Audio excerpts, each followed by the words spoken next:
Build creative confidence. Beat the inspiration addiction. Join the Writer's Gym.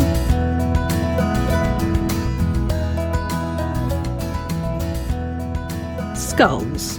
Obviously an evocative symbol, but what they evoke for one person and what they evoke for another can be importantly different, as I found out when I was having a conversation with a Lambda parent, so my under 18s who study public speaking with me, acting, verse and prose.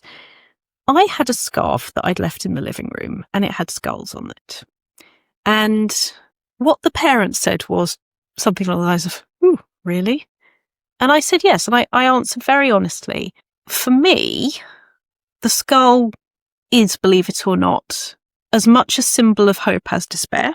It is as much a symbol of life as of death. Because for me, it is about remembering I am here now. It is not about, well, it is spooky. I'm probably not fair to say it wasn't spooky.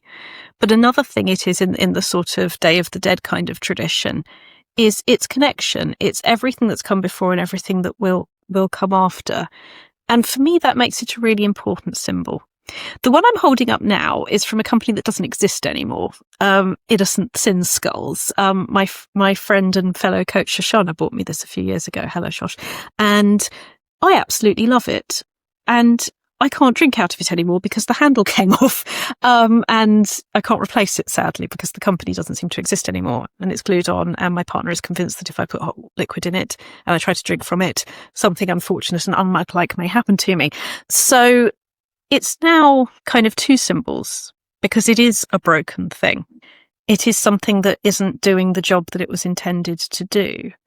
But by broken, I bring up a lot of other symbols in my mind. I can put pens in this. I can have it with me every day, as I do on my desk. There's a lot of things it can do.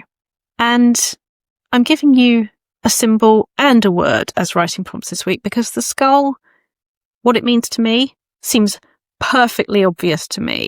But to the very intelligent woman I was having the conversation with, she would never have thought of it like that in a million years. It doesn't make either of us wrong. It just means we're different. So I would use something like this, or the candlestick behind me, or a book on the shelf, or the hat stand, or anything that I see around me or that you see around you, and think, who experiences this differently? Which brings me back to the word broken. The word broken has frustrated me so much because to me, it's like a done deal in a way that to me a skull is not a done deal. A skull is a reminder of hope.